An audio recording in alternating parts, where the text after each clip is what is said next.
வணக்கம். நான் உங்களோட அஸ்ட்ராலஜர் சௌந்தர்யா பேசுறேன். வரப்போற காலகட்டத்தில் பார்த்தீங்கன்னா சித்ரா பௌர்ணமி மே 1 ஸ்டார்ட் ஆகுது. அதுக்கான வழிபாடுகளை பத்தி நம்ம தெரிஞ்சுக்கலாம். சித்ரா பௌர்ணமினா என்னன்னு சொல்லி தெரிஞ்சுக்கலாம். பௌர்ணமி நம்ம எடுத்துக்கிட்டோம்னாவே ரொம்ப நம்மளோட மைண்டுக்கு வர்றது வந்து கிரிவலம், திருவண்ணாமலை. திரையில பிறந்தா அப்பன் திருவிழின்னு சொல்லுவாங்க.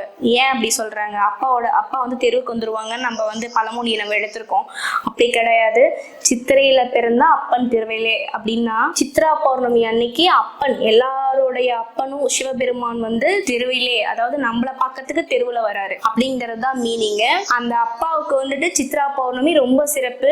இதுல இன்னொரு சிறப்பு என்னன்னா சித்ரகுப்தர் அப்படின்னு நமக்கு எல்லாத்துக்கும் தெரியும். யமனோட பிஏ அப்படின்ற மாதிரி அவர் தான் நம்மளுடைய பாவ புண்ணியங்கள் எல்லாத்தையும் வந்து எழுதி அவருக்கு கொடுப்பாரு. இந்த பிறப்பு எடுத்திருக்கோம், ஏதோ ஒரு புண்ணிய பலன் இருக்கவும் தான் மனித பிறப்பு நம்ம எடுத்திருக்கோம். அந்த மனித பிறப்பை வந்து கொடுத்ததுக்கு நன்றி அப்படின்னு சொல்லிட்டு ஒரு வழிபாடாதான் சித்ரா பௌர்ணமி அன்னைக்கு சித்ரகுப்தரை வழிபடுறோம். அதை விட மெயினா நம்ம வந்து சிவபெருமான அந்த டைம் வழிபடணும். இப்ப ஒரு ஃபேண்டசி காலத்துல என்னன்னா வந்துட்டு தாரா தேவி, நிறைய தெய்வங்களை வந்துட்டு வழிபடுறதுக்கு சொல்லிட்டு இருக்காங்க. அதெல்லாமே ஓகே தான், வழிபடலாம், இல்லைன்னு நம்ம சொல்ல கிடையாது.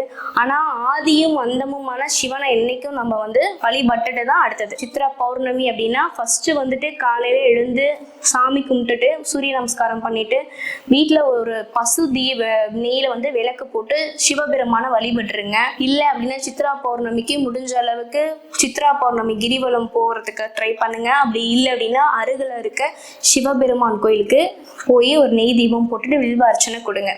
அடுத்தது சித்ரகுப்தர் வழிபாடு எப்படி செய்யலாம்னு சொல்லி சொல்றேன். ஃபர்ஸ்ட் சித்ரா பௌர்ணமி இப்படி ஸ்டார்ட் ஆகுதுன்னு சொல்றேன்.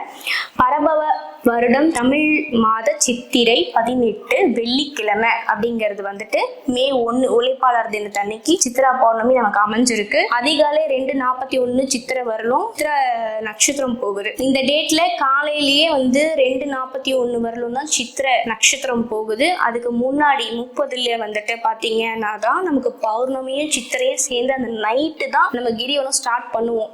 அடுத்த நாள் நைட்டு வந்து பாத்தீங்கன்னா 11:07 வரலுமே நமக்கு பௌர்ணமி கிரி இருக்கு. இதில் நம்ம பார்த்தோம் அப்படின்னா இந்த ஒரு சூட்சமமான வழிபாடை யாரும் சொல்லியிருக்க மாட்டாங்க. யமகண்ட நேரத்துல, அதாவது யமகண்டம் PM 3 to 4:30 அந்த டைம்ல வந்துட்டு நீங்க ஒரு வந்து எள் தெய்வம் முடிஞ்ச அளவுக்கு கோயிலுக்கு போயிடுங்க. கோயிலுக்கு போயிட்டு யமன் தர்மருக்கு வந்துட்டு ஆலயம் இருக்கக்கூடிய கோயிலா போங்க. அப்படி இல்லைன்னா தெற்கு திசை நோக்கி நின்று ஒரு விளக்கு ஏற்றி அந்த சைடு நின்று சாமி கும்பிடுங்க. அப்படி இல்லை விளக்கு ஏற்ற முடியாது, ஏன்னா ஸ்தலத்துல வந்து அந்த மாதிரி ஒரு வாய்ப்பு இல்லை அப்படின்னாலும் ஓகே, நடையில வந்துட்டு விளக்கு ஏற்றிட்டு தெற்கு திசை நோக்கி மனதார ஒரு 5 நிமிஷமாவது நல்ல ஒரு நிமித்தத்தை வேண்டி சாமி கும்பிடுங்க. சாமி கும்பிட்டுட்டு வீட்டுக்கு வந்துட்டு பால் சாதம், பால் இருக்க ஏதாச்சும் ஒன்று பண்ணிட்டு அதுக்கு பக்கத்துலயே ஒரு 2 ஸ்பூன் எண்ணெய் இல்லை ரா எல்லாம் வச்சுட்டு சாமி கும்பிட்டுட்டு அந்த படையலை வந்துட்டு வெளியே இருக்கவங்களுக்கு கொடுத்துருங்க.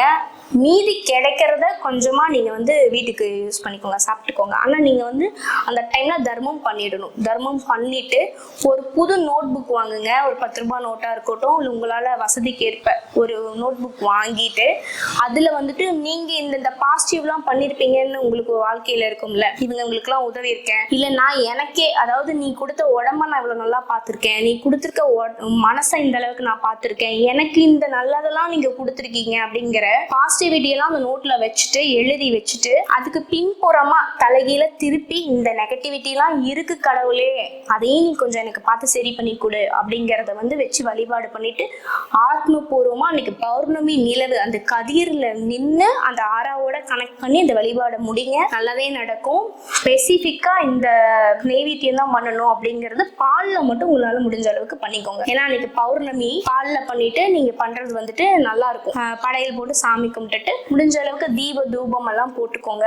முடிஞ்ச பழங்கள், அதாவது ஐஸ்வர்யம் நிறைஞ்சது பழங்கள், வெற்றிலை, கோல்டு, உப்பு கூட வச்சு சாமி கும்பிட்டுட்டு படையல் போட்டு ஃபினிஷ் பண்ணுங்க. ஆனா முடிஞ்ச அளவுக்கு நீங்க வந்து எம்பெருமான் சிவனை வந்து வேண்டிக்கோங்க.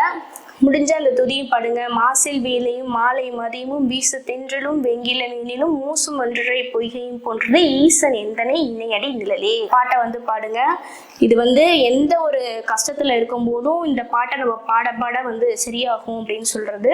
ஜாதகத்தை எவ்வளவு பிரச்சனை இருந்தாலும் இந்த பாட்டை பாட பாட எம்பெருமான் சிவன் நம்ம கூடயே இருந்து நல்லதை பண்ணுவாரு. இந்த பாட்டை பாடி வழிபாடு செய்யுங்க. வாழ்க்கையில இருக்க எல்லா செல்வ நலனும் வந்து உங்களுக்கு கிடைக்கும். நம சிவாய.